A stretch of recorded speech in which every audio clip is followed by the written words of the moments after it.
అనేక పరిణామాల మధ్య, అనేక పరిణామాల తర్వాత బీఆర్ఎస్ నుంచి ఎమ్మెల్సీ కల్వకుంట్ల కవితను సస్పెండ్ చేసింది బీఆర్ఎస్ పార్టీ అధిష్టానం. గత కొద్ది రోజులుగా పార్టీ వ్యతిరేక కార్యకలాపాలకు పాల్పడుతోంది అంటూ ఇవాళ ఆమె పైన సస్పెన్షన్ వేటు వేసింది బీఆర్ఎస్. సో మరి బీఆర్ఎస్కి ఇప్పుడు నష్టమా?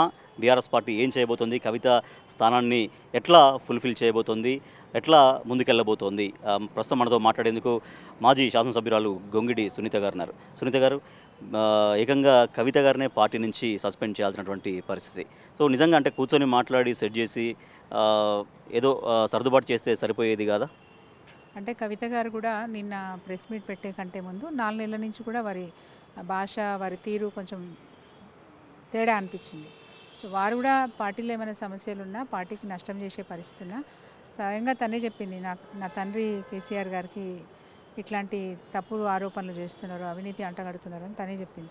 అట్లాంటి సమస్యలు ఏమైనా ఉన్నప్పుడు 4 గోడల మధ్యలో మనము పార్టీ విషయాలు ఏమైనా ఉన్నా 4 గోడల మధ్యలో మాట్లాడుకోవాల్సిన అవసరం ఉంటుంది. కానీ స్వయంగా కేసీఆర్ గారు కూతురుగా, అటు ఎమ్మెల్సీగా అనేక అవకాశాలు ఇచ్చిన పార్టీని ఈరోజు పార్టీ ఉంటే ఎంత పోతే ఎంత అనే మాట మాట్లాడడం పార్టీ ఈరోజు చాలా సీరియస్గా తీసుకుంది. మొన్నటి వరకు జరిగిన పరిణామాలు వేరు, నిన్న తను మాట్లాడిన తీరు వేరుగా ఉంది. కాబట్టి పార్టీ ఇట్లాంటి కఠినమైన నిర్ణయం తీసుకోవాలి. పార్టీ ఉంటే ఎంత పోతే ఎంత అనే కంటెక్స్ట్ ఏంటి? కేసీఆర్నే సిబిఐ ఎంక్వైరీకి తీసుకొచ్చే ప్రయత్నం చేశారు కాబట్టి ఇక ఆయన మీద అటువంటి పరిస్థితి వచ్చినాక పార్టీ ఎంత అనే ధోరణిలో మాట్లాడింది తప్పించి పార్టీని చిన్న స్థాయిలో మాట్లాడిందని ఎందుకు అనుకోవాలి? నిన్న ఒక్కరోజు తను ఫ్లోలో మాట్లాడిందని మీరు అంటున్నారు, కానీ నిన్న ఒక్కరోజు ఫ్లోలో మాట్లాడిందనే కంటే కూడా గత 4-5 నెలలుగా తన మాట తీరు మారిందనే మాట ఇప్పుడే నేను చెప్పినాను. అట్లాగే ఒకవేళ అట్లాంటి ఆవేదనతో నువ్వు మాట్లాడినావు అని అంటే కూడా పార్టీయే కదా మీకు 2 సార్లు పార్లమెంటు నుంచి పోటీ చేయడానికి నిజామాబాద్ నుంచి మీకు అవకాశం ఇచ్చింది. పార్టీయే కదా 2 సార్లు మీకు ఎమ్మెల్సీగా అవకాశం ఇచ్చింది. ఇట్లాంటి అవకాశాలు ఇచ్చిన పార్టీ ఉంటే ఎంత పోతే ఎంత అంటే కేసీఆర్ గారు నీకు కన్న తండ్రి కావచ్చు, సిబిఐ ఎంక్వైరీ అంటే ఆవేశంగా నువ్వు మాట్లాడవచ్చు. బట్ తెలంగాణ రాష్ట్రంలో కోట్లాది మంది ప్రజలు కేసీఆర్ గారిని బాపు అని పిలుస్తారు.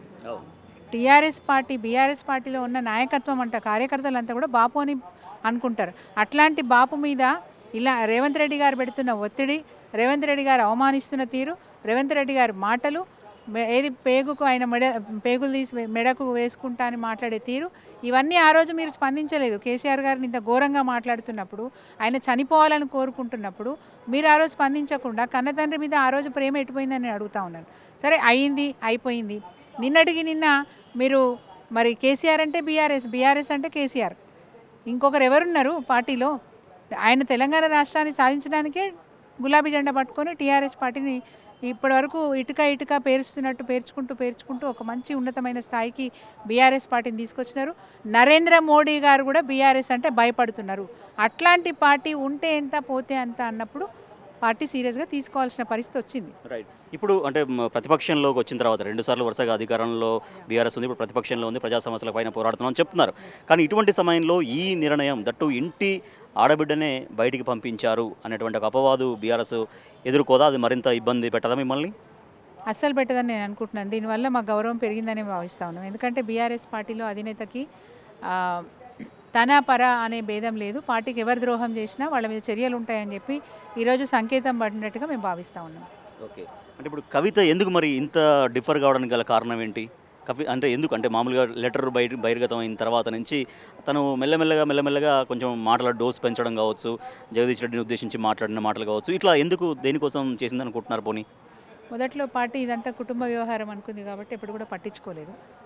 తర్వాత క్రమక్రమేణా తన మాటల తీరు మారడం, ఘాటుగా మాట్లాడడం, పార్టీ నాయకులను కూడా విమర్శించడం, ఇట్లాంటివి చేసిన తర్వాత మెల్లిమెల్లిగా కొంత సహనంగా ఇప్పటివరకు చూస్తూ వచ్చాము. బట్ పార్టీకి ద్రోహం చేసే పరిస్థితి చేసినప్పుడు, పార్టీని డ్యామేజ్ చేసే పరిస్థితి చేసినప్పుడు తప్పకుండా కఠినమైన చర్య తీసుకోవాల్సి వస్తుంది. ఈరోజు కేసీఆర్ గారు అదే నిర్ణయం తీసుకున్నారని మేము భావిస్తాం. మీరు పార్టీలో ముఖ్యమైన నాయకురాలుగా ఉన్నారు. సో మీరు పోనీ కవిత గారితో ఏం మాట్లాడలేదా? ఎందుకు ఎటో వెళ్ళబోతుంది, ఎటో పార్టీ క్యాడర్ ఇబ్బంది పడే అవకాశం ఉంటుంది, ఇవన్నీ ఎందుకు కూర్చొని మాట్లాడుకుందామని కవిత గారితో మీలాంటి వాళ్ళైనా మాట్లాడే అవకాశం ఉంటుంది కదా, మీరు ఆ ప్రయత్నం చేయలేదా? పోనీ అటువంటి సిచ్యువేషన్ రాలేదా? నేను 2 నెలల క్రితం తనని కలిసినప్పుడు కూడా చెప్పాను, మీరు అపోహలు పెట్టుకున్నారు, అట్లాంటి అపోహలు ఏం పెట్టుకోకండి. మీరంటే తెలంగాణ రాష్ట్రంలో ఒక మంచి గుర్తింపు ఉంది. తెలంగాణ జాగృతి సంస్థను పెట్టుకొని మీరు కూడా తెలంగాణ ఉద్యమానికి ఊతమిచ్చినారు కాబట్టి ఆ గౌరవం మీకున్నది. ఎవరో ఏదో చెప్తే అపోహలు పెట్టుకొని మీరు ఏది బాధపడకండి. పార్టీని బాధ పెట్టకండి అనే మాట నేను చెప్పిన వారికి స్పష్టంగా చెప్పినాను. అంటే వారు ఏదో అపోహలో ఉన్నట్టుగా అనిపించింది, తను ఎవరు పట్టించుకోవట్లేదనే అపోహలో ఉన్నట్టుగా నాకు అనిపించింది. మరి అది అవాస్తవం. తను ఎవరో మానసికంగా బాగా ఇబ్బంది పెడుతున్నారు, ప్రెజర్ పెడుతున్నారు, కేసీఆర్ గారికి వ్యతిరేకంగా తయారడానికి ప్రయత్నం చేస్తున్నారని నిన్నటి ప్రెస్ మీట్ ద్వారా బయటపడ్డది. ఓకే, అంటే ఫర్దర్గా ఇక సస్పెండ్ తర్వాత ఆమదైనా మళ్ళీ తిరిగి పార్టీలోకి వచ్చేటువంటి ప్రయత్నాలు ఇంకేమైనా చేస్తారా పార్టీ తరపు నుంచి? అంటే పార్టీ తరఫు నుంచి ఎట్లాంటి ప్రయత్నాలు ఉండవు. తన ప్రవర్తన మారి తను గనక మార్పు వచ్చి ఒకవేళ నిజంగా పార్టీ అవును పర్వాలేదు ఒక పొరపాటు జరిగిందని పార్టీ రేపు మళ్ళీ ఆ నిర్ణయం తీసుకుని ఆశ్చర్యపోనక్కర్లేదు. ఏదేమైనప్పటికీ పార్టీకి నష్టం చేస్తే ఎంతటి వారినైనా ఉపేక్షించేది లేదని ఈరోజు కేసీఆర్ గారు చెప్పకనే చెప్పినారు. ఓకే, సో ఇంకొక ఫైనల్గా అంటే నిన్న హరీష్ రావు అండ్ సంతోష్ ఇద్దరిని ఉద్దేశించి తీవ్రంగా విమర్శలు చేశారు. సో అది దానికోసమైనా కేవలం ఆ ఒక్క మాటకి ఇక డైరెక్ట్గా సస్పెన్షన్ వేటు వేసేసిండ్రా?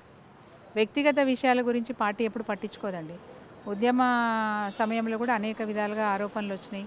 ఇప్పుడు కాంగ్రెస్ పార్టీ అధికారంలోకి వచ్చిన తర్వాత కూడా కేసీఆర్ గారిని ఎన్నో విధాలుగా మాట్లాడుతూ ఉన్నారు, అవినీతి ఆరోపణలు చేస్తూ ఉన్నారు. అవినీతి జరగలేదని ఒకవైపు 20 నెలల నుంచి ప్రతిపక్ష పార్టీ హోదాలో ఉన్న బీఆర్ఎస్ పార్టీ పోరాటం చేస్తూ ఉంటే వాళ్ళు రాజేసిన అగ్గిలో తన ఆజ్యం పోసినట్టుగా నిన్న అవినీతి జరిగిందన్నట్టుగా మాట్లాడడం బీఆర్ఎస్ పార్టీని బాధించింది. బీఆర్ఎస్ పార్టీకి నష్టం చేసే చర్య తను చేసింది కాబట్టి సస్పెండ్ సో చేయాలి. కవితదే, బీఆర్ఎస్ దారి ఇప్పటి నుంచి చూద్దాం, ముందు చూద్దాం ఏం జరుగుతుందో. రైట్. ఇక ఎంతటి వారైనా సరే, ఆ కార్యకర్త ఎవరైనా సరే, సొంత ఇంటి వాళ్ళైనా సరే, బీఆర్ఎస్ పార్టీ ఖచ్చితంగా క్రమశిక్షణ కోసమే ముందుకెళ్తుంది. కాబట్టి దాంట్లో భాగంగానే క్రమశిక్షణ చర్యల్లో భాగంగా కవిత పైన సస్పెన్షన్ వేటు వేశాము. రేపటి నుంచి కవితదే, బీఆర్ఎస్దే. బట్ కవిత వైఖరి మార్చుకొని వస్తే తర్వాత పార్టీ ఏం ఆలోచిస్తుందో చూడాలని చెప్తున్నారు గొంగిడి సునీత. కెమెరా పర్సన్ లక్ష్మీకాంత్తో రాజేష్, బిగ్ టీవీ, తెలంగాణ భవన్ నుంచి. For more videos like this, subscribe Big TV channel.